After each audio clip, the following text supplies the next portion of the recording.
కార్యక్రమమైనా party నాయకత్వం ప్రజలకు తీసుకుపోయినప్పుడే దానికి ప్రయోజనం ఉంటుంది. మన్నటి గెలుపు సెమీఫైనల్సే. 2023 తెలంగాణలో రాష్ట్ర ప్రభుత్వాన్ని ఏర్పాటు చేయడం అంటే నేను పిసిసి అధ్యక్షుడిగా ముందుకు నడిపించింది, సిఎల్పిగా బట్టి విక్రమార్క గారు నడిపించి గెలిపించింది సెమీఫైనల్స్ మాత్రమే అని నేను చెప్పదలుచుకున్నా. వాస్తవంగా ఫైనల్స్ 2029లో ఉన్నాయి. ఢిల్లీ ఎర్రకోట మీద మువ్వన్నెల జెండా ఎగిరేసినప్పుడే, నరేంద్ర మోడీని ఓడించి రాహుల్ గాంధీని దేశానికి ప్రధానమంత్రిని చేసినప్పుడే ఈ దేశంలో మనం ఫైనల్స్ గెలిచినట్టు మిత్రులారా. అందుకే మిత్రులారా, 94 నుంచి 2004 వరకు 2 సార్లు టీడీపీ గెలిచింది. 2004 నుంచి 2014 వరకు 2 సార్లు కాంగ్రెస్ గెలిచింది.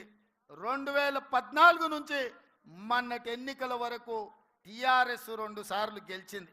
ఇప్పుడు నేను మీ ముందు గర్వంగా సగర్వంగా చెప్పదలుచుకున్న 10 సంవత్సరాలు నిరంతరాయంగా ఈ రాష్ట్రంలో కాంగ్రెస్ అధికారంలో ఉంటుంది.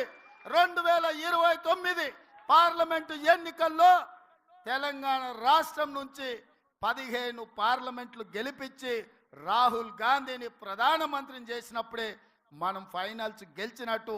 అప్పటి వరకు ఎవరు విశ్రమించొద్దు, ఎవరు సెలవు తీసుకోవద్దు, ఎవరు నిరాశ చెందొద్దు. మనందరం సమన్వయం చేసుకోవాలి. ఇంత ఫైనల్స్కి వెళ్ళే సందర్భంలో మహేష్ గౌడ్ గారి భుజ స్కంధాల మీద మల్లికార్జున్ ఖర్గే గారు, కేసీ వేణుగోపాల్ గారు ఇవాళ కీలకమైన బాధ్యత పెట్టిండ్రు. నాకు సంపూర్ణమైన విశ్వాసం ఉంది మిత్రుడి మీద.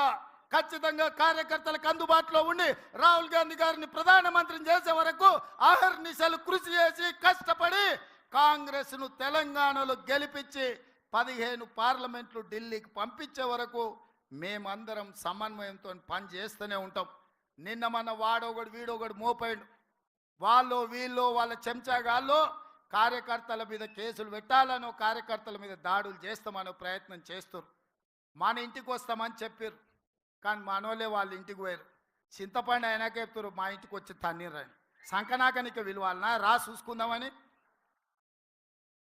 అందుకే నేను చెప్పిన, నేను లేను, శాంతి భద్రతలు వస్తానే చూసి శాంతి భద్రతలను సరిదిద్దండి అని చెప్పిన. మా కార్యకర్తలు ఎవరి జోలికి పోరు, కానీ ఎవరన్నా మా జోలికి వచ్చి మా మంచితనాన్ని చేతగాని తనం అనుకుంటే చింతపండు అవుతుందని నేను చెప్పదలుచుకున్నా. మా మహేష్ గౌడ్ గారు కొంచెం సౌమ్యుడు అయి ఉండొచ్చు, కాకపోతే వెనకాల నేనున్న ఆ సంగతి మరవద్దు. ఎవరన్నా ఏదన్నా అధ్యక్షుడిగా సౌమ్యుడు వచ్చిండు, మా ఆటలు సాగుతాయి, ఊర్లలో మా ఇష్టం వచ్చినట్టు చేయొచ్చు అని ఎవరన్నా అనుకుంటుర్రేమో. నేను వెనకాలనే ఉన్న బిడ్డ. ఎవరన్నా మా కార్యకర్తల జోలికి వస్తే ఒక్కడొక్కడికి ఉంటుందని నేను చెప్తున్నా. మహేష్ గౌడ్ గారు, నా విజ్ఞప్తి ఒక్కటే, ఒక్క పని నాకు పెండింగ్ ఉండిపోయింది.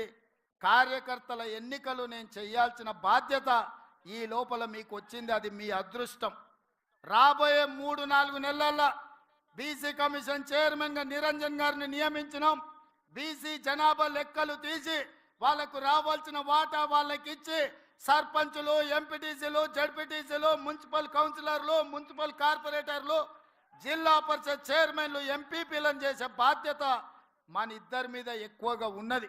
ముఖ్యమంత్రిగా నేను, పిసిసి అధ్యక్షుడిగా మీరు సమన్వయం చేయాలి. ఇప్పటి వరకు జరిగిన ఎన్నికలు ఎమ్మెల్యేలు, ఎమ్మెల్సీలు, ఎంపీలు ఇవన్నీ నాయకులకు సంబంధించినవి. నాయకులు ఎట్లో గట్ల నడుస్తుంది, కానీ కార్యకర్తలు కష్టాలలో ఉన్నారు. ఆ కార్యకర్తల్ని గెలిపించి వాళ్ళని సర్పంచులుగా చేయాల్సింది, ఎంపీటీసీలుగా గెలిపించాల్సింది, జడ్పీటీసీ, ఎంపీపీ, జిల్లా పరిషత్తులు చేయాల్సిన బాధ్యత మన మీద ఉన్నది. అన్నిటికంటే గురుతరమైన బాధ్యత, బరువైన బాధ్యత ఇదే. ఈరోజు మీ భుజాల మీద అది ఉన్నది. అందరినీ సమన్వయం చేయండి. గ్రామ గ్రామాన కార్యకర్తలు జెండా మోచినోళ్లను అవసరమైతే ఊపిరైన వదిలిండ్రు, కానీ జెండాను వదలలేదు. భుజాలు కాయలు కాసే విధంగా కాంగ్రెస్ జెండా మోచిన కార్యకర్తల్ని గెలిపించాల్సిన బాధ్యత మన మీద ఉన్నది, వేదిక మీద ఉన్న పెద్దలందరి మీద ఉన్నది. మీ ఎన్నికలకు మా ఎన్నికల కంటే ఎక్కువ కష్టపడతా నేను. మహేష్ గౌడ్ గారు మిమ్మల్ని అందరినీ సమన్వయం చేస్తారు. మిమ్మల్ని గెలిపించుకున్నప్పుడే నిజమైన విజయం. మీరు గెలిచినప్పుడే